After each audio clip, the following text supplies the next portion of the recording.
What's going on, everyone? Welcome back to another episode of the Primetime Sports Podcast, hosted by Joey Larry. So tonight, this will be a quicker episode than usual. I do an intramural playoff game at 7:45, so this will only be, or 8 o'clock, so this will only be a 45-minute episode, so it won't be the full hour like usual. But for the first 15 minutes, I'll talk about the Red Sox very briefly, talk about the NBA playoffs for a minute or two, and then I'm going to have the sports guru, Mike Hurley, come on around 7:15. He's going to give his thoughts on the Bruins, the NHL playoffs, and also the not NBA draft, NFL draft, which is this coming Thursday. So we'll probably talk about the Bruins and the NHL for about 25 minutes and maybe talk NFL draft, what the Patriots should do, what the Giants should do, talk Zay Flowers. We'll do all that for probably about 10 minutes or so. So I'll start off with the Red Sox. The Red Sox, as of late, have been playing better baseball. They're 6-4 in their last 10 games, 10-10 in the last 20 games. But if you look at their record overall, besides games against the Tampa Bay Rays, they're 12-8 on the season, 12-12 overall, but 12-8 against teams not named the Tampa Bay Rays. Obviously, Rays right now, best team in baseball, 20-3 overall, 17-3 in the last 20 games. I mean, they're going to be a hard team to beat all year. Have won 6 games in a row. But the impressive thing with the Red Sox is they're battling, and they're playing the Orioles tonight, who are 15-7. The Orioles right now tied for third best record in baseball, have the third best record in baseball. They're half game ahead of the Atlanta Braves. So if you look at it, the Red Sox have been battling, and one person that I think deserves more credit than what he's been getting is Jarren Duran. He's turned the team around. Even though the Red Sox started to win games right before he came up, the Red Sox called him up last Monday on Marathon Monday. The Red Sox did beat the Angels Friday, Saturday, Sunday before that, and then lost that Monday game when he got called up. They lost to Shohei Ohtani, which Ohtani only went a couple innings due to the rain delay on Marathon Monday. But Jarren Duran's been hitting great on the year, hitting .357 in 28 at-bats, 6 RBIs, 2 doubles with a .930 OPS. Picked up his 5th double on the season. The Red Sox are currently up 2-0 right now on the Orioles on the top of the second inning. They have Corey Kluber on the mound tonight. The Sox, 1 inning, only threw 7 pitches in the first inning with 5 strikes. Pretty efficient first inning as a start. Alex Verdugo has been hitting great for the Sox on the year, .323 batting average. I know a lot of people going into the season were concerned about Alex Verdugo, and obviously if you look at it, he was a great hitter for the Red Sox last couple seasons. His batting average didn't show that, though. I think if you look at what his batting average was last year, it wasn't as high as it should have been. I think the reason is because his expected batting average was a lot higher than his real batting average. That had a lot to do with the shift. And a lot of people were concerned that whether it was Kike Hernandez being the leadoff hitter or Alex Verdugo being the leadoff hitter. I know a lot of people are concerned about that, but I think if you look at it, Kike is not a good leadoff hitter. I mean, to a degree, he shouldn't even be in the starting lineup, but he is at the end of the day. I mean, he's hitting .218 on the year. He shouldn't be in the starting lineup, but regardless, he is in there. But Verdugo is the perfect leadoff hitter for this Red Sox team. Perfect leadoff hitter, and if you look at it, last year hit .280, .289 in 2021, .308 in 2020. With the Red Sox over 4 years, he's hitting .290. With a .774 OPS on the year, hitting .319. .323 is an updated batting average after getting another hit in tonight's game. Sox now up 3-0 after a sacrifice fly by, it was Rafael Devers. So 3-0 Sox here, which is obviously an impressive start to the game. It was a sacrifice fly scoring Christian Arroyo. So Sox up 3-0 now in the top of the second. But regardless, Jarren Duran has been a big piece of this Red Sox team, and the reason they've been starting to turn things around on offense, I mean, he brings a lot of speed to the lineup, has 5 doubles already, and if you look at it, he has 9 total hits on the year, and 5 of those are doubles. 5 of those are doubles. So he's got 6, 7, 8, 9. He's now got 10 hits on the year, so 9 hits heading into tonight. 10 hits on the year, and 5 of them are doubles, which is very impressive. And then you look at his speed on the base path. I mean, he adds in 2 stolen bases, also has 6 RBIs as well, which is very impressive. If you look at what he did last year for the Red Sox, only 17 RBIs in 58 games. This year, he already has 6 RBIs in 8 games played. 6 RBIs in 8 games played, just 17 last year in 58 games. You look at what he did in 2021, 10 RBIs in 33 games. Jarren Duran has turned his swing around a little bit, and I think he's been a little bit better with pitch selection. Also, he's been getting his bat through the zone a lot quicker. If you look at last year, he couldn't really get the high fastballs. He could not hit a high fastball to save his life last year. And then if you look at him this year, I mean, he's been able to catch up to all those. He's been mashing the ball. So I'm happy Duran's been doing well. I'm happy to see him up on the Major League roster, and I think he deserves more credit than he's getting.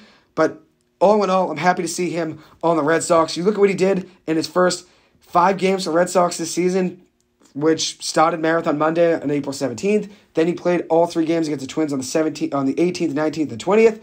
He had a hit in all 4 games, or in all 3 games against the Twins, and even another hit, or 2 for 4 game. Actually, it was against the Bruins that next game. So his first 5 games, he was 1 for 3, 2 for 5, 1 for 3, 1 for 2, and 2 for 4. Adding in, 3 walks over that stretch as well. He's been getting on base, finding ways to get on, and I'm happy to see him in the Major League lineup. He deserves it. So that's my Red Sox take to start. Now I'm going to talk about the NBA. And I'm going to talk about all my boys that have been balling. I think everybody knows that listens to this. I'm a big LA Clippers fan. They have a huge game tonight against the Phoenix Suns. It is do or die, Game 5 in Phoenix. I think the Clippers win this game tonight. I think they win Game 6 in LA, and who knows what happens in the Game 7 game. Doesn't look like Kawhi Leonard's going to be coming back. Looks like at the end of the day, it's probably it for him on the season with that knee injury, which is unfortunate. I mean, there's been so many injuries in the NBA playoffs, and it's kind of tough to see. Obviously, I think the NBA playoffs, I think any sport, even whether it's the NBA, NFL, every sport's better when all the stars are healthy. But if you look at it in the NBA playoffs, Joel Embiid had a knee injury. Giannis Antetokounmpo had a back injury. Now the Heat are up 3-1 over the Bucks. The Bucks are down 3-1 to Miami. Ja Morant had a hand injury. Kawhi Leonard has his knee injury. Paul George has his knee injury.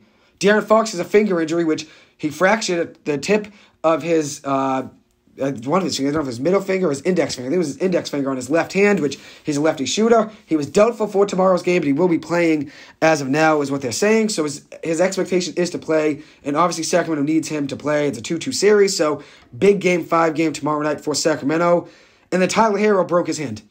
So you have Tyler Hero, De'Aaron Fox, Kawhi Leonard, Ja Morant, Giannis Antetokounmpo, Joel Embiid, Paul George, and then you also added Victor Oladipo, who suffered another major knee injury in this playoff run for Miami, which is obviously tough to see. I mean, he's suffered now 3 serious leg injuries, and he's battled back from every single one, but you never want to see a guy go down with another knee injury, especially a guy like Victor Oladipo who worked so hard to get back to where he got to. You never want to see more injuries, and every single one of those guys has missed at least a game. Besides De'Aaron Fox, it looks like he's going to play, but that's a lot of big injuries there. A lot of big injuries. De'Aaron's fractured finger, John Morant's hand injury, Joel Embiid's knee injury, Giannis's back, Tyler Hero's hand fractured, Kawhi Leonard's knee sprain, Victor Oladipo's patella tendon tear. I mean, these injuries are all over the place. And this is the time when you're supposed to see the stars shine. But at the end of the day, I mean, if you look at the NBA playoffs this year, you're seeing a lot of the stars off of the court and injured. So now I'm going to talk about a lot of my boys that have been balling out, and my five favorite players in the NBA, no particular order here, but I guess the top 3, I mean, you can mix around. Russell Westbrook, De'Aaron Fox, Paul George. My 3 favorite players right there. 2 of those 3 guys are balling out. Paul George is obviously still out here for the Clippers. He won't be playing in Game 5 tonight. Suffered that knee injury with about a week or 2 left in the season against Oklahoma City, and hasn't found his health. And obviously the Clippers would love to have him back, but the reality is he won't be back for Game 5 tonight. Probably won't be back for Game 6 on Thursday night. But if all things were to go well, maybe he were to be back in a Game 7 if the Clippers could somehow find a way to win the next 2 games. But my 5 favorite players in the NBA, Jimmy Butler, Anthony Edwards, De'Aaron Fox, Paul George, Russell Westbrook, Anthony Edwards, Jimmy Butler. So as for the 4 other guys that are healthy besides Paul George, Edwards, Westbrook, Fox, Butler, all 4 of those guys have been balling in the NBA playoffs. Anthony Edwards has been doing great for Minnesota. And I think if you look at it, Minnesota, they don't really have enough depth to really keep up with the Minnesota Timberwolves. And I loved Anthony Edwards' quote after Game 3. He said it's 1st to 4, not 1st to 3. Basically saying, I mean, you can't count out the Minnesota Timberwolves. And he had a great Game 4, ended up leading them to a big 6-point win over Denver in Game 4. Minnesota was home. Now they have to go to Denver in Game 5, which is a little bit tougher of a matchup. But Anthony Edwards in the playoffs has been averaging 32.3 points per game, 4.8 assists, 4.3 rebounds, 2.3 steals, 2 blocks per game, shooting 40.5% from 3, 48.3% from the floor. He's been unreal. His last game was huge. I mean, it's an elimination game. Looking like Jimmy Butler out there, just giving it everything he had. 34 points, 6 rebounds, 5 assists, 2 steals, 3 blocks. 5 of 12 from 3, 41.7% from the three-point line, 44% from the floor overall, giving the Timberwolves everything he had in 45 minutes of action. And that's a Jimmy Butler performance right there. And Jimmy Butler, I mean, he's on something this playoff run. I think everybody knows Jimmy Butler. You really can't count him out. You can never count out Jimmy Butler. And that's why you can't count out the Miami Heat, who are now up 3-1 on the Milwaukee Bucks. Obviously, Giannis Antetokounmpo's injury has helped them get to where they're at, but the reality situation is they have been winning games. They even won yesterday with Giannis healthy, with Chris Middleton healthy, with Drew Holiday healthy. The Heat won that game without Tyler Hero and without Victor Oladipo. Hero's a star. Victor Oladipo's a good role player now, But they won that game with Jimmy Butler and Bam Adebayo. But what spoke most about that game was the performance of Jimmy Butler. 56 points, 15-18 free throw shooting, 19-28 from the floor for 68% field goal percentage, 3 of 8 from 3, which is good enough for 38% from the three-point line, 9 rebounds, 4 offensive rebounds, 2 assists, 1 block, and played 40 minutes and 45 seconds, giving the Miami Heat a 5-point win over Milwaukee. Now the Heat are up 3-1. All 3 wins have been big games, one of them being on the road at Milwaukee in Game 1. They won the last 2 games now at home in Miami, winning by 22 and 5 points. This last game, though, historic game from Jimmy Butler. 56 points is the 4th most in an NBA playoff game ever. And I think if you look at it, and I know a lot of analysts are saying it's the best playoff performance ever from a Miami Heat player, I would agree. There's nobody that turns it up like Jimmy Butler in the playoffs. I think he's the best player in the NBA in the playoffs, year in and year out. I said this last week, around the time of the NBA play-in tournament when the Heat lost Game 1. I think it was right before Game 1 I gave an NBA play-in preview because I think they started on a Tuesday. I think it was a couple Tuesdays ago now, so it was April 11th. I said Jimmy Butler is, no joke, in my eyes, the best player in the NBA every single time the playoffs come around. And I know a lot of people are going to call me crazy. People would rather have Giannis. People would rather have Steph. People would rather have Jason Tatum. People would rather have Joel Embiid. But if you look at what Jimmy Butler gives you every single night, that it doesn't compare to anybody else. You're getting 35 minutes of action in the first 4 games, 41 minutes of action last night, but overall in the first 4 games, 35 minutes of action, 36.5 points per game with 5 assists, 5.5 rebounds, 1.8 steals, also averaging 52.9% shooting from 3, 62.8% from the floor. Overall, you don't get that from anybody else. De'Aaron Fox has been great for the Sacramento Kings, and even though he's been averaging more minutes per game, I think it's honestly more impressive what Jimmy Butler's doing. And I love De'Aaron Fox, but I think it's more impressive with what Jimmy Butler's doing. I mean, he's going up against the Milwaukee Bucks without Tyler Hero now, without Victor Oladipo. Giannis is coming in healthy to yesterday's game with a back injury, and he got a win. And I'm going to talk about De'Aaron Fox really quick. I probably only got a couple more minutes before the sports guru Mike Hurley comes on, but De'Aaron Fox, 31.5 points per game so far in the first 4 playoff games. It's obviously 2-2 now between the Warriors and the Kings. Game 5 tomorrow night will be in Sacramento. But if you look at De'Aaron, 31.5 points per game, 6 rebounds, 7 assists, 2.5 steals, also averaging 34.2% from the three-point line, 44.7% from the floor, 70% from the free throw line, also averaging 38.5 minutes per game. I think De'Aaron Fox didn't get the credit he deserved heading into the season. The last 2 years, honestly, De'Aaron Fox has been great in the fourth quarter in crunch time. I know he was just named the NBA Clutch Player of the Year for what he's been doing in the fourth quarter, and his fourth quarter heroics have not just been something that was just this season. De'Aaron Fox has been great in the fourth quarter the last few seasons, and I think he didn't get that credit maybe because Sacramento wasn't a good team heading into this season, and whenever he was having a big game in the fourth quarter and gave Sacramento a big 8 to 10 point fourth quarter run in the fourth quarter, they were only winning, a few of those games, and it was under this, shadow of the losses. He could have 10 points in the fourth quarter, but if Sacramento loses, no one's going to talk about it. Even if they win, a team like Sacramento only wins 30 to 35 games in a season, they're not going to get the attention that they deserve, or De'Aaron Fox doesn't get the attention he deserves because he's on a poor team. But now this season, he's finally getting the attention and the acknowledgement he deserves for how well he's been playing in the fourth quarter over the last few years. He's been the king of the NBA in the fourth quarter for each of the last 2 seasons. Did he get that respect? No, he didn't. Is he getting it now, though? Yeah, he is. And rightfully so, he deserves it. And another player that deserves more credit, Russell Westbrook. And that's one guy I stayed with, and everybody knows if you listen to this podcast or my radio show, whatever it may be, whether you listen live on air or live on Spotify or YouTube, whatever it may be, you know I'm the biggest Russell Westbrook fan. I stayed with Russell Westbrook every step of the way he prevailed. I stayed with Daniel Jones every step of the way he prevailed. I stayed with De'Aaron Fox every step of the way. Even though De'Aaron Fox was never really criticized or scrutinized like Russell Westbrook or Daniel Jones, I always said De'Aaron Fox was going to be the player he is now. I stayed put by that. A couple other guys I want to mention, besides Russell Westbrook, besides Daniel Jones. And I think if you look at it, Jarren Duran's another one here, but Jarren Duran really, he needs a bigger sample size. I can't say Jarren Duran's now a star player, but there's a good amount of players in the league where if they get criticized, I become more of a fan of a player when they get criticized. Especially a guy like Daniel Jones, when he had nothing around him, it wasn't his fault for the poor production on the offense, considering he didn't really have an offensive coordinator. He had 4 offensive coordinators and 3 head coaches in his first 4 years in the NFL. I mean, not many players are going to have success in a system like that. And I stayed with Daniel Jones every step of the way. I stayed with Russell Westbrook every step of the way. I've stayed with Jarren Duran every step of the way.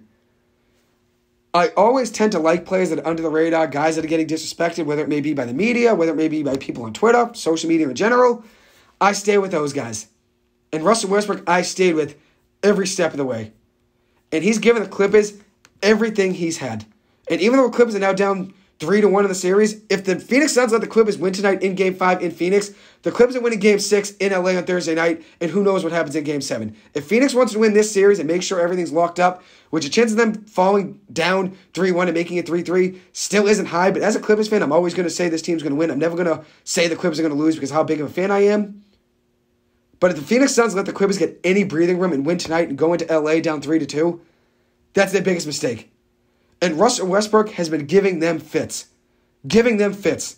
He's averaging 26 points per game in the playoffs now in 4 games with 7.5 rebounds, 7.3 assists, 1.5 steals, 1.8 blocks. Also averaging 40.9% shooting from the three-point line, 46% from the floor, in 38.2 minutes of action, and an 88.2% from the free throw line. Russell Westbrook has been excellent for the Clippers. And that includes a 3 for 19 game in Game 1. He's 3 of 19 from the floor in Game 1, 1 of 6 from 3 in Game 1. You take that away, and you look at what Russell Westbrook's been doing over his last 3 games. He's averaging 31.7 points per game with 7 assists, 6.3 rebounds per game, 1.3 blocks, 1.3 steals, 92.9% from the free throw line, 50% from the three-point line, and he's shooting 54.4% from the floor over his last 3 games. And he's been doing a lot of this. His last 2 games, 30 points and 37 points, shooting 3 of 7 from 3 and 3 of 6 from 3, 11 of 23 from the floor, and 17 of 29 from the floor, respectively. He's been doing that without Kawhi Leonard, without Paul George. And no one's expecting this Clippers team to win without Paul George and Kawhi Leonard. But one thing you can expect, and I expected anyways, whether this Clippers team were to have lost in 4 games, won in 7 games, whatever it may be, I knew no matter what the situation is, the Clippers being down 3-1, up 1-0, tied 2-2, down 3-2 heading into Game 6, whatever the situation may be, I knew Russell Westbrook was going to give everything he had. And that's one thing he didn't get credit for. De'Aaron Fox didn't get credit for how well he played in the fourth quarter over the last couple seasons. Now he's finally getting that. Russell Westbrook did not get the credit he deserved for giving everything he had on a nightly basis. Yes, it wasn't a good fit in LA with the Lakers. I know that. Everyone knows that. Does that mean I wasn't going to root for him in LA? No. I was obviously going to root for him. Was it my dream come true that Russell Westbrook wasn't LA Clipper? Yes. Because I love Russell Westbrook, and it made my life, honestly, seeing him in a Clippers uniform. Even if this season doesn't work out, I had the thrill of being able to see him play in a Clippers uniform. And even though it was very short-lived, he was only picked up by the Clippers on his first game was February 24th. And even though it was very short-lived, if that were to be the end of the Russell Westbrook era with the Clippers, and he only played 25 games now with the Clippers, I got to see my favorite player on my favorite team. And that was a thrill on its own. No matter what happens, and even if the Clippers rip it up by the end of the season, which Russell Westbrook is a free agent at the end of this season, Paul George and Kawhi Leonard both have 1 year left on their deals. We will see what happens there in the future. There is a good chance they split it up. And even though I don't want that to happen because I love Paul George and Kawhi Leonard together, the reality is this team has been built to win. They have the highest payroll in the NBA, the second highest luxury tax payroll in the NBA, and they have the richest owner in the NBA, one of the richest people in all of America, Steve Ballmer, and former executive from Microsoft. And I don't think he wants to see a team that's built to win that continues to find ways to lose. So we will see what happens with the Clippers, but as of now, they are down 3-1, and I have confidence in them getting a win tonight. Hopefully, Paul George, if things were to work out and the Clippers were to somehow win Game 5 and Game 6, hopefully Paul George would be back in Game 7 because I like the Clippers' chances if that's the case. And the Clippers have only been in these games because of their depth. Bones Hyland, Terrence Mann, Russell Westbrook, Norman Powell, they have to lead the Clippers tonight. And I see a big game from Terrence Mann. He's been shooting great from 3. You need to see Terrence Mann shoot more. That's a reality. Terrence Mann has to shoot the ball more. He has to. Over his last 3 games, he's shooting 7 of 10 from 3 with 10 points, 10 points, and 13 points. He has to shoot the ball more. That's a formula for the Clippers to win. Terrence Mann has to shoot the ball more. Bones Hyland has to be a little bit more consistent from 3. And Russell Westbrook, just continue to do what you've been doing. Don't let anybody doubt you. Why not us? That's my argument. And my motto, the whole entire playoff run, why not us? Anyways, that will conclude my talk about the Clippers. Give me 1 minute. I'm going to have the sports guru Mike Hurley come on, and I'll be back with you guys in just 1 minute. And here he is, the sports guru Mike Hurley, making a return to the show. As always, a pleasure. How we doing, Mike? Here we go. Here we go, baby. Great to have you on. And just as I say that, Jarren Duran grand slam, Sox are up 7-0. I knew Jarren Duran was going to be this big. 409-foot home run to center field on a grand slam. Sox up 7-0 at the top of the third. I knew Jarren Duran was going to be a spark to this lineup. Excited to see him doing big things. With a dong in every ballpark, probably. I guess so, yeah. Probably most ballparks. So we'll start off with the Bruins. Obviously, has been a great playoff run. Patrice Bergeron's injury. They've had injuries, though. I want to get your take on the injuries. I think he's coming. I think he's supposed to play. I think if he's good to go, you play him.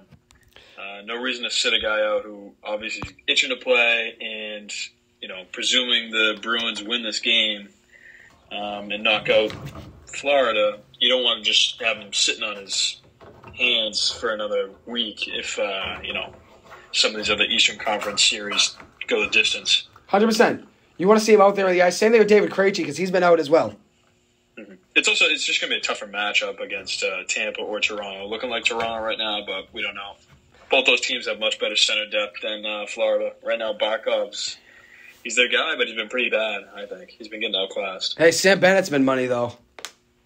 Yeah, he's pretty good. He plays, I think, a little wing and center, but he's more of like a third-line guy. So you compare him to like Charlie Coyle. You don't compare him to Bergeron. Yeah, no, he's not a Bergeron, but I like the way he plays, and my dad even likes him as well. He's good. He does play well. He's scored in, 2 of the 3 games now? 2 of the 4 games? Yeah, I think his first game back he scored, and then he might have chipped in another. I think he has 2 goals in the playoffs now. Let me see. I'll make sure here I'm right. But I like the way he plays. He plays hard. I want to get your take, though, on the Bruins, and obviously the injuries we talked about. Bergeron's injury. Yeah. David Krejci's been banged up as well. Yeah. Which I don't know what the timeline is on his injury, but I doubt he'll be back this series. It looks like he was skating on his own, which is usually you're still a little ways away sign. Yeah, which is obviously tough. You don't want to see because they play tomorrow, and then if they have to play Game 6 down in Florida on Friday, so yeah, would you make them travel? Probably not. Probably not. You're right. I'd agree with you there. One thing I want to also get your take on here was the whole Ullmark versus Tkachuk fight, which I honestly was happy Ullmark didn't get in the fight. I know it obviously fires up hockey fans, but I think if you look at it, was it worth him getting injured? Let's say he threw a punch and hit him in the helmet or something and fractured his hand. Would it be worth it? I don't think so. I think it was a little bit like showmanship. He was already tied up by the linesman, both of them. So he was just flipping the gloves off just to get a rise out of the crowd. It looks good. Yeah, I think if the Bruins weren't a winning team, let's say if they were Montreal, let's say, and this was the last game of the season, he probably would have fought. But considering they have Stanley Cup hopes and had the most wins in NHL history in a single season, was a good idea not to throw any punches, correct? You would agree with that? Also, they say he might be hurt because he's been missing some practice. I think it was Game 4, right before, the last game. Montgomery said, we might go with Swayman because it's 2 days off before the next game. But which, you're the biggest Swayman guy. Ullmark's been the right call so far. Hey, you're the biggest Swayman guy. You are a Swayman guy. I'm on the Swayman train. That's fair. He got in the game for a couple minutes. He did, yeah, he did. He got 2 or 3 minutes. Split the net, and in the playoffs, Ullmark dropped the first 2 games in Carolina, and then Swayman came in, played the last 5, and he won 3 out of 2. So yeah, you're a big Swayman guy. Going into this playoffs, he had the better playoff resume. That's true. You mean. Yeah. Paul Correa. Hey, it's an embarrassment of riches. I go with whoever's been the best, and Ullmark's been better this year. It's actually a little bit like 2010. Rasp was great. And then Tim Thomas was good, Thomas is back from surgery. He was, Vezina caliber and definitely did well in the playoffs. Definitely. So you look at the Bruins, obviously, coming into this season, I think most people thought, okay, they're not bad enough to get a high draft pick, but they're not good enough to win a Stanley Cup final. That was what most analysts were saying. Even though I know that's not what you thought, that's what most analysts thought, right? And this team, for some reason, I think what honestly has helped this team is how deep they are. And it's not just Marchand and Bergie and Pasta scoring. Taylor Hall's been great in the playoffs, made 4 goals, 3 assists. Yeah, but he leads them in points. He does, which I know. Obviously, you like Hall, but you're not critical of Hall. But he's critical, but you like him. What you want to see? Well, you need to also light a spark under him. I think he needs a little criticism. Yeah, he does. You know what I mean? I think when you look at a guy that's won an MVP, it was a top pick of the NHL draft, it was a first overall pick. Yeah. Sometimes they think I'm better than any of the criticism anybody gives me. But at the end of the day, LeBron James even needs coaching, even if he doesn't think it. Everyone needs a needs a boot. Everyone needs a little guidance, a little film, a little coaching. Everybody does.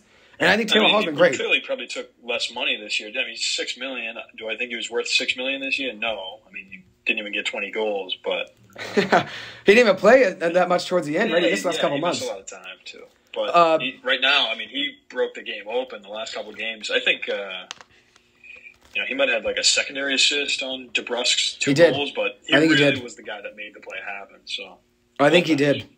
So. His breakaway goal there, where he like matadored Gudas, that was the nail in the coffin. Yeah, it was huge. It was huge. I mean, he had 2 goals in that same game, right? Was it 2 goals by Hall on that? If he's going, I called into Felger Mets. I said, if Hall's playing like this, they're in business. I mean, I think not even just Hall. I mean, you guys on your second, third, fourth lines all producing. And that was all year long. I think pretty much third line, second, third line. Not even on the power play. Think about that. He switched around. He won his MVP on the back of the power play, and he's not even on it. He's a great setup guy. I mean, even though he doesn't want to shoot ever, he's a great setup guy, which I think Krejci's the best, one of the best in the league still at passing. Yeah, Krejci, Bergeron, Hall's good. Yeah, Hall's good. What about your boy Bertuzzi, which isn't really passing here, but Bertuzzi. I think he's been good. He's been good. Really, oh man, everyone's all over him now. But yeah, he's great. He's good with Pastrnak because he's good around the net. Yep. I think Bertuzzi, like 10 feet around the net, and including behind the net, he's great. Good little passes. You know, he tucks in a greasy goal here and there. Definitely. He's got some speed, too. Like, he keeps his head up when he has the puck, which is good. So, you need a guy who's going to go in the corner and get the puck when Pasternak's out there because that's not really Pasta's game. But 100%. It is Bertuzzi's game. So, you got to have guys who complement each other on the line. So definitely. For sure, that makes a difference. He fits on almost any line just the way he plays. He's not he's not going to carry the line, but he complements well enough that, when he's out there, they've scored some goals. Defensively, though, he has made some mistakes. He was a -3 one of those games. Some backhand passes in the zone, not getting the puck out. Was he ever a great defender, though, Bertuzzi? Probably not, right? He's all been okay, I guess. He might have played a little shorthanded in Detroit, but they're not as deep. I used to remember him getting, some breakaway goals. He played with Larkin on the top line, so just different. I mean, he's on a much better team. It's deeper. I don't know how much PK he did. Yeah. I mean, he plays a little physical, too. That might help a little. Yeah, he plays physical. He doesn't crush guys. He's not McAvoy out there, but he doesn't shy away from contact, which is good. He roughs it up. Definitely. No, I would agree with you there. So if you look around the NHL, which we can still talk bees, obviously. This is just a question about the NHL and the bees. You look at the Eastern Conference, who do you fear the most? Is it Tampa Bay? I think the second round is going to be the toughest for the Bruins, no matter who comes out. It looks like the Leafs have their number right now. Tampa's dealing with a lot of injuries. Yeah, I was wrong about that series. Game. They got spanked 7-2. Point was out. Yeah. He only played 5 minutes last game. So. I love Point. Point's such a beast. You're talking about probably their 2 best players. Yeah. I know they got Kucherov and Stamkos, but Vasilevsky's been shaky. Yeah, he hasn't been as good. I mean, they always find ways to win, though. I mean, they're probably done now, maybe. But they were up 3 goals last game, and they lost. So. I texted you, and I said, hey, Lightning in 6. I think I had the Lightning in 6 or 7. I predicted. I didn't get to record, but I would have Lightning at 6 or 7. Now I'm probably dead wrong. They might even lose in 5. Yeah, I mean, one bounce, and it's a 2-2 series, but, 3-1 going back up to Toronto. You don't know if Point's going to be full go. Hedman's clearly dealing with something, and Vasilevsky's, they've been scoring on him nonstop. They put up 4, 5, 7, Yeah, no, they've been scoring. They've been scoring. Yeah, Vasilevsky's been getting lit up. 19 goals allowed. The Lightning have given up 19 goals, which is the most in the NHL playoffs so far. The Bruins, bottom of the spectrum, tied for the second best with only 11 goals allowed. The Rangers, though, Shesterkin, only 7 goals allowed. Every team because the first 2 games they only allowed 1 goal. 1 goal, yeah. Yeah. Which but do you fit? 2-2 series. Yeah, I would agree with you there. Devils won 2 on the road. Yeah, you like the Devils, right? Is that who you're rooting for in that series? I prefer the Devils to win. Yeah, they had a better season, so it's kind of give them a little reward. But I don't know. It does look like when both teams crank it up, it looks like the Rangers are better. They're just a little deeper from a roster standpoint. Definitely. New Jersey's a little more young, but we're on top draft picks on New Jersey. But if you look at also Timo Meier they have as well, my boy. He's not young. But the Rangers sold out, and they got Patrick Kane. The power play's loaded. That's ridiculous, though. They're Panarin and all them. On 5, though. I think they're a little soft, the Rangers. I think they're a good team. I think with that Patrick Kane move, though, they got a little bit overhyped. Even though they're a good team. Don't get me wrong. I know the soft thing. I get that. He's a finesse guy. He's good. He's good. He's not MVP anymore, though. No, he still produces points, but he's, you can key on him if you really want to. All the power play goals they got were from Kreider in front. Yeah. So, he's their rough and tumble forward. Definitely. Hasn't scored in the past couple of games, I don't think. Former BC guy there, Kreider. BC going. I think a year before I got in there. A year or two, yeah. He was a legend back in the day. A couple championships. He did. Jerry York loved him. He overlapped with Gaudreau, though, for one of them. So I think so, yeah. But you were there during the Gaudreau era, right? Year. You were there I was, but 1 year? Gaudreau's freshman year, 2012, they won it all. So. Yeah. I remember that you got there. You were there with 1 year with Gaudreau? He stayed for 1 year, yeah. Then he went to the NHL once they got bounced. Yeah, that was it. I mean, he was great right away in the NHL, too. I mean, that speed was just ridiculous. Yeah, it was. That BC hockey team next year, which I know a few years ago they had a great recruiting class. My freshman year in 2019, this class coming in, though, is going to be great. So we'll see if BC hockey gets back to being, a national powerhouse. Perennial power, yeah. You hope so, right? The Big Ten's killing it. Yeah, they are. It's the Midwest, and then also you look at, teams in the East Coast, the Hockey East, then Midwest. That's usually what, dominates college hockey. Quinnipiac went in there. Quinnipiac won, East Coast, yeah. Yeah. New England. I was happy about that. Yeah, they got a big win. I respect it. They had the best goalie, or one of. I think Devin Levi's the best goalie in college hockey, but one of the best goalies. And Peretz, the goalie. He was the hottest. But I think Levi, it wasn't his fault. Northeastern didn't get to where they wanted to. But all in all, Peretz, great goalie. And then obviously they had the top, I think they were top 3 offense, and then the best goalie in goals allowed per game, which is impressive. So when you have a great offense and a great defense in college hockey, especially when it's only single elimination, you don't need to beat teams two out of 3 times. You can beat a powerhouse like Minnesota or Michigan, Yeah. A lot of college teams, too, they might have one dominant line. I know Minnesota had a big line. Yeah, Logan Cooley. BC was that way. Every team is sort of that way, though. Because you got freshmen. Yeah. If anyone sticks around who's actually NHL caliber through, junior year. Definitely. You're going to have a big one. 100%. Makes a difference. You want to talk about the West out there? Yeah, let's talk about the West. Let's talk about the West. Let's talk about the Edmonton Oilers. Let's start with them. Yeah. Let's start with Edmonton. Yeah. I'm a big Edmonton guy. It's 2-2. I know you liked the Kings to win this series, or at least you liked them to battle in it. I forget if you had them winning or not, but I liked Edmonton to win this in 6 games. Probably not likely now. It's 2-2. Lost. The LA Kings have been giving them trouble, and I didn't think the Kings were even that good. I know they had a better season this year than they've had in years past, but they've been in every single game. They've been in every game, even the games they lost by a couple goals in Game 2, and then even in Game 4, they lost by an overtime goal. It's been all one-goal games except Game 2. Yeah, that's what I said. They've been in every game. I think it's honestly probably going to go 7 games. Probably go 7 games. 3 overtime games. You think it goes 7 there? I think so. I think 7, yeah. I think both teams, Edmonton's got the high-flying, McDavid, Draisaitl. I'm not a Draisaitl guy, but he's been good. Yeah, you don't like Draisaitl. I know you don't. I think he gets victimized in the defensive zone, neutral zone. When he tries, he's great offensively, but I just don't think he gives the same effort without the puck, and he's a little bit of a... He's not that good defensively, though, is he? I don't think so. No, but they'll put him out there on 4-on-4 and stuff. Yeah. He's a load to handle. He's a big guy, good hands, good shot. The speed, too. He's a great player. The Kings are a little more scrappy. They just kind of put it together with what they have. Drew Doughty. I think their best offensive guy is Kempe. He scored a few goals. Yeah. Yep. And then also Drew Doughty, your boy. Doughty is not my favorite, but he's good. He's past his prime. Well past his prime, so he's not the dominant force. Definitely. That he is. Still plays a good style of game, though. It's 100%. Aggressive. Yeah. I think that second round matchup. Let's say it's going to be. I imagine Vegas wins, right? They're going to beat Winnipeg next game, probably. That's been a great series. I think it's had the most hits per game. It's 105. 3-1, is it? Yeah. But the Jets have been getting banged up. Yeah. Shifley got hurt last game. Without Shifley, they're not going to win. They're not. Yeah. Yeah. Not going to win another game. Top defenseman, one of the top forwards, both banged up. Anybody really have the expectation of Winnipeg to be that good this year, though? They were okay last year, right? They've got a good roster. That's the thing. They were okay last year, right? I think they underachieved. So their seeding hurts because now they're playing Vegas. Is good. They're number 1 seed. So that's true.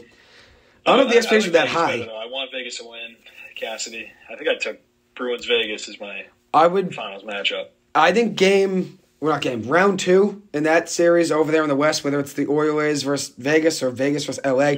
I want to be Vegas versus the Oilers. I like the Oilers, so I had the Oilers winning that. I still have to give out my full predictions here, but I have the Oilers winning that. Maybe just because I like McDavid. I know you're not the biggest fan of him, but I would have the Oilers beating them in 7 games. If anything, he's in the playoffs. He struggled. Well, he doesn't individually struggle so bad.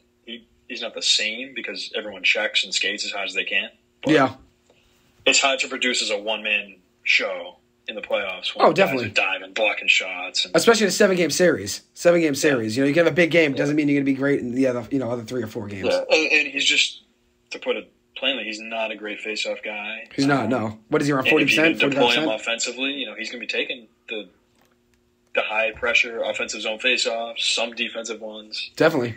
And who's the guy? The guy in LA, Philip Dano. He practices with Bergeron in the summers, so he's actually a pretty good faceoff guy. He's pretty good against McDavid matchup wise. That's why the Kings are giving him a hard time. Definitely. I didn't see this in the Kings. I saw the Oilers in 6. I didn't see them being 2-2 after 4 games. Thought maybe it'd be 3-1. They steal a game. I think the Oilers might have the better goalie. Yeah, which has been a problem for them. So. Yeah, last year, the downfall of the Kings. Smith was all right last year, though, when they had Mike Smith, right? That was the goalie last year. Yeah, he's all right. Got Stuart Skinner. He's all right. He's played a lot of games, so. Yeah, he's experienced, which helps. He's hanging in there. I liked the Oilers last year, actually, to win that first-round match. I think it was against Calgary last year, if I remember right. Right? Yeah. I think they beat Calgary first round last year, which not many people had that. But that maybe just because I liked an underdog pick there. But I know Winnipeg wiped them out first round 2 years ago, maybe. Yeah, I believe so.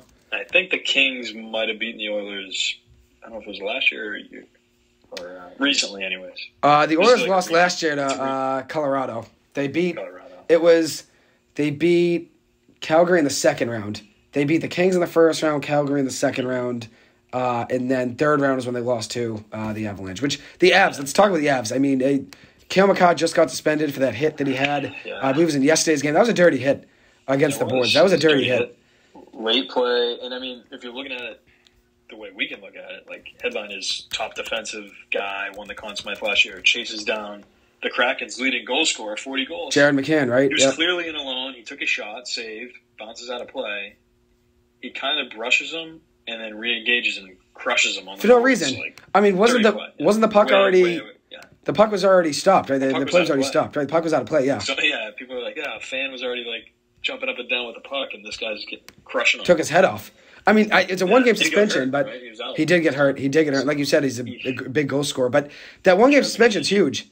Because you look at that series right now, it's 2-2. It's 2-2. That's a big suspension there. I'm not the biggest Mikhail Carr guy, maybe because he went to UMass Amherst, maybe because I think he's a little overrated. I think he's good, don't get me wrong. I think he's a little bit overrated. A little bit of a down year this year scoring-wise. Maybe it's because Colorado, I mean, they did lose a couple pieces in the offseason. I don't think that's the main reason he went down in goals, but I think at the end of the day, if you look at him, I think he's a good defenseman. I don't think he's Bobby Orr, though, and there were comparisons to that after they won the Cup last year. Well, I mean, the funny thing is he gets suspended for a bad hit. He's not much of a hitter, really. Like, you see McAvoy. Yeah, McAvoy hits guys in the middle of the ice always. It's like, there's some guys who lay big hits, especially in the playoffs. Definitely. I feel like that's an element Mackay doesn't have, but it's not. He defends with his skates and his stick. I mean, he's a fast guy. He can skate. He's got great hands, too. He's a great stick handler. He's got great speed. If he's not a big physical guy, there's no need to go. He's got a good shot. Trying to take people's heads off. Definitely. I mean, he's more of an offensive defensive, but he can play defense as well. He's good on defense. He's both, but he's more of an offensive. I'd say that's more of his power. But his skating and stick skills are like a forward. So. Yeah, exactly. It's a big loss for them, though. I mean, Kraken have an opening to win that. If they can win that next game. I mean, they surprised me, but you like Seattle in this series, right? Yeah, well, I think I like Seattle to give them a run. I thought the Avs in maybe 5 or 6. Right. I thought the Avs in 6. Game 1, which they did win. Mm-hmm. Avalanche just have they won the Cup last year, so they've got the pieces. They have experience. The Kraken don't have Cale Makar, and they don't have Nathan McKinnon. You're right. They just don't have these top end guys, but. Avalanche have some injuries, a lot of tread on the tires for some of these guys who played a lot of minutes the past 2 years.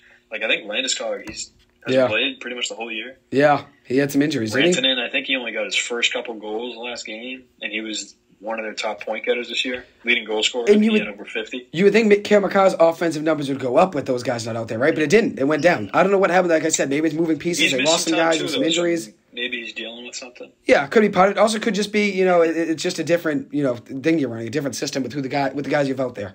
If you don't have, McKinnon and Landeskog and all those guys healthy, I mean, you might be running something a little bit different from the point. You might not be getting as many shots. I'm not sure. I didn't really watch many Avs games, but you would know more than me about that, what they were doing the whole season. But I think it's a tough matchup for them, too, because actually the Avs are a speed team, and the Kraken are one of the fastest teams. Just like all their players, that's how they defend. They're not big and physical. They're more of a speed team. So definitely. Speed on speed gets tough. Definitely. How do you feel about that Minnesota Wild Dallas Stars series? Obviously now it's tied 2-2. Yeah. I think Game 5 is tonight. Big game. I think it's in Dallas, if I remember right. It is, yeah. Big game, though. How do you feel about that series? I think this one could go 7. Been back and forth. Wild took the first game. Stars second game. Wild thumped them pretty good. Game 3. A lot of goals. But then the Stars snuck out a win. Yeah. High scoring games. Going 7. I'm not sure who I really root for. I like both teams. They have some good players. Sagan's on the Stars. Sagan and Jimmy Benn. But I think the Wild are a little bit heavier. So former BC guy as well. Matt Boldy. Oh, yeah, Boldy. I didn't realize he was putting on a clinic like the last month of the season. He's one of the best goal scorers in all of the NHL the last month. He's had a few hat tricks and everything. Yeah, he's good. He's been great. They got Kirill Kaprizov, Matt Zuccarello. Zuccarello's good. Johansson, he's got the best goal in the playoffs so far. I saw that one. Animal. I saw that. So, I think the Wild can get it done. I think it's 7. Yeah. Yeah, but probably a 7-game series. The Stars are supposed to have the goaltending advantage, but haven't shown it. It's been close. Ottinger, yeah, he's good. Haven't shown it, but yeah, I think he's a hockey East guy, right? Was he BU? I think so. Yes, he was a BU guy. I think so. I think if you look at it though, I think even if he's having a bad play, or not as good, it only takes one big game to say, "Oh, hey, we won this series." Escape. If they escape the series and then he has a great, second round, that's all you care about. You just want to escape. It's all about advancing, right? That's what goes down. And a lot of times the first round's the toughest because both teams are more or less healthy. You're feeling each other out. I mean, the Bruins even had injuries. That's one thing you got to factor in about the Bees. Is some teams have moving parts. Some teams, were just there just to be happy to be there. You know what I mean? The teams that didn't expect to get in. That obviously happens every single year. Even in the NBA, right? I mean, the Oklahoma City Thunder in the play-in tournament, they ended up losing in that second play-in game. They didn't expect to be where they were at this season. No one expected. Usually the favorites roll in the first round. Yeah, a lot of the time, right? But look at the Miami Heat. They made it in, and now they're going to beat the Bucks. That's true, right? That's the number 1 seed. They're going 3-1. Giannis' injury helps. I guess injuries, though. Giannis' injury is huge. He missed 2 games, which is obviously a big deal. One of the series, though, we didn't mention here was the Hurricanes Islanders series. Back now to the Eastern Conference. Yeah. The Isles down 3-1. I was rooting for the Isles for my buddy Dan's sake. Dan. 1-0 Isles right now. So. All right, there we go. One zip Isles. That's huge. I'm rooting for the Isles for Dan's sake. I said this to him, and I stand by the same thing with the Clippers. If the Isles win tonight in Game 5, I think they win Game 6, force Game 7. Same thing with the Clippers. I think a 3-1 difference. The biggest. They get Game 6 at home, so that's exactly. Both of them would be Game 6 at home, which is huge, right? But I think look at it. The biggest difference in the playoffs is 2-2 versus 3-1. Losing that 2-2 chance and being down 3-1's bad, and now you're going to win 3 in a row. But at the end of the day, even when you're 2-2, doesn't guarantee you're going to win. Obviously, puts you in a little bit better position. You're still going to win those games. Now the backs are against the wall, the Clippers and the Isles. I like the boat to win Game 5 and force a Game 6. Yeah. So, well, if you make it 2-2, you just guarantee yourself another home game. So you're right. That's a big difference, Exactly. That's a good point. I didn't think of it that way. I thought it more just like 2-2 doesn't guarantee you, but now you don't have to. You're not in elimination game in Game 5. Single game. Oh, 100%. There is a little different desperation when you're absolutely up against elimination versus all right. It's 2-2. It's even. We're actually 100%. If you're going on the road to try to win a Game 5 and you lose it, you're coming back home. Definitely to be expected. But if you have to go up there and win or die, it's tough. 100%. I'm with you there. So, but maybe it helps the mentality.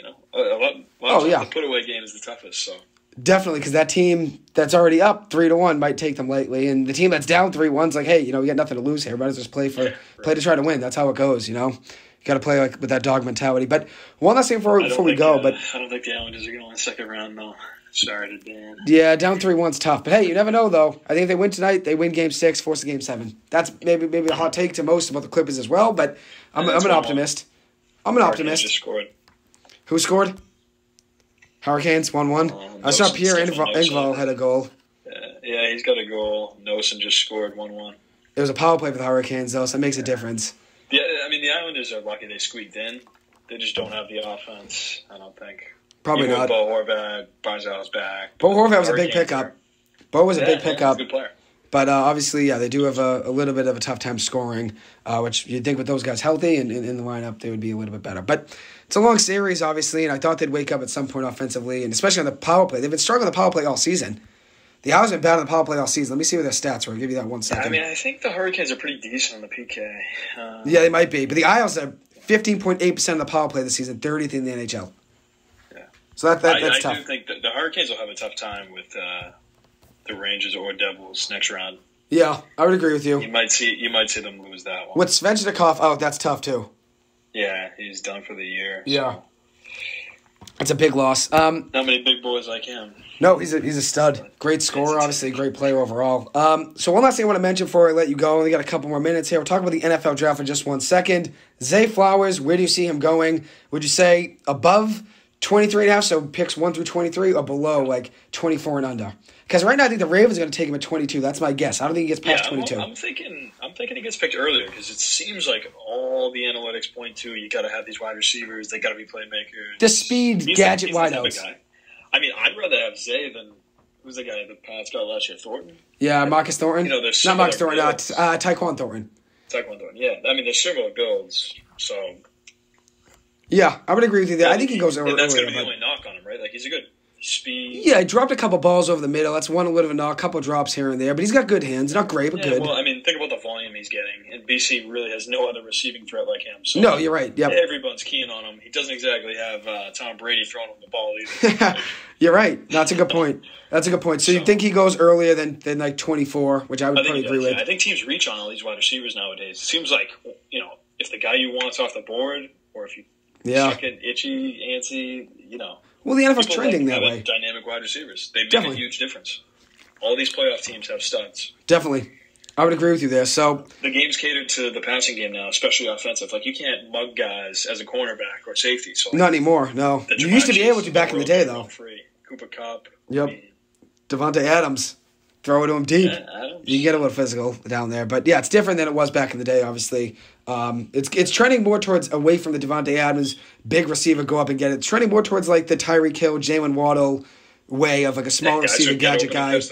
Deebo Samuel. It's trending more in that direction, the NFL, with the speed guys. Jalen Waddle's a great example. So I'd say Zay is so much similar passing, to that. I'd rather have somebody catch 8 or 10 passes a game than, like, Randy Moss might catch 4 or 3. Yeah. He might have 2 touchdowns. Definitely. So you want to move the sticks and score with these guys. 100%. So I'd agree with you that he goes a little earlier than that. And one last thing. Is there any position or player you want the Patriots to target with the 14th overall pick? I don't know. We need everything. I think they could go cornerback. I think Joey Porter Jr. from Penn State. You go with the best available guy, but you need a tackle. They couldn't block. Yeah. If Broderick Jones is their tackle from Georgia, I'd like him. Available, then I'm up for whatever. Linebacker. Edge even. Anything.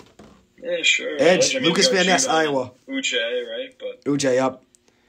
And one last thing before I let you go. This will be the last question here. Tim Loftus comes in with a great question here. What do you think of the trade of Rodgers to the Jets?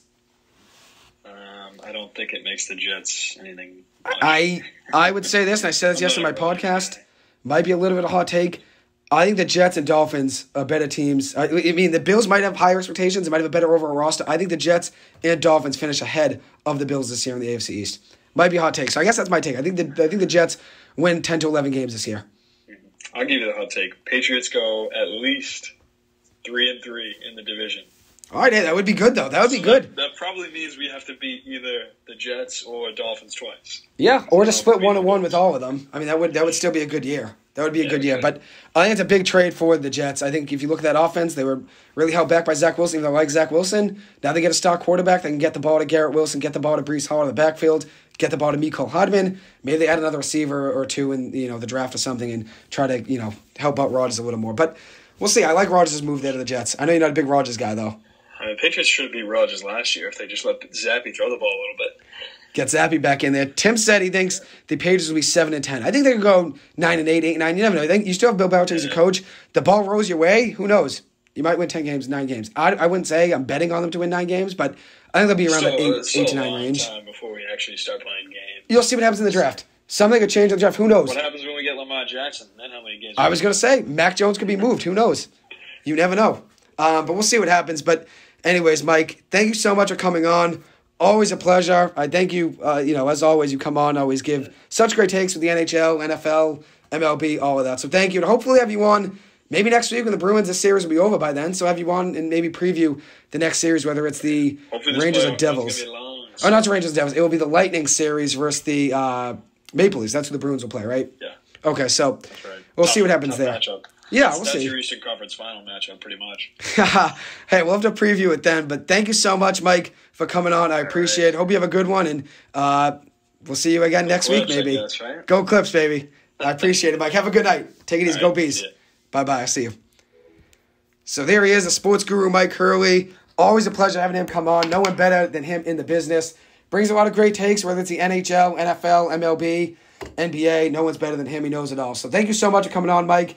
And thank you guys all for listening in. Thank everyone for listening every single week, whether it's this week or any week. Start off with all my shout-outs really quick. Shout out to the Loftus family. Tim, my biggest fan. I appreciate your support always. My siblings, my parents, thank you guys always for listening in. Shout out to the O'Malley family. Shout out to Auntie Lisa. Shout out to the Keefe family. Much appreciated with all you guys always listening in. Shout out to the sports guru yet again. Great having him come on. Always a pleasure. And shout out to my buddy Kevin, who I sent the link to today to listen in. Hopefully he's listening now. But thank you guys so much for listening in, as always. And we'll be back next Tuesday night from 7 to 8 p.m. And give you guys a whole breakdown of the NFL draft. I'll probably do another mock draft on my podcast within the next few days. I wish I got more time to do it tonight, but ultimately didn't get to, since I'm usually here until about 8:30 and didn't get to. So unfortunately, didn't get to do a full mock draft for tonight, but I will be putting one out on Spotify. I will keep you guys posted in the next few weeks about guests. And hopefully, I only have a couple more shows, probably 3 more shows on Tuesday. So hopefully, I'll have more guests come on before the show ends. But thank you guys for listening in. As always, I appreciate it and hope you guys have a good one. Thank you, and I'll see you guys next Tuesday night. Stay safe and stay well. Thank you.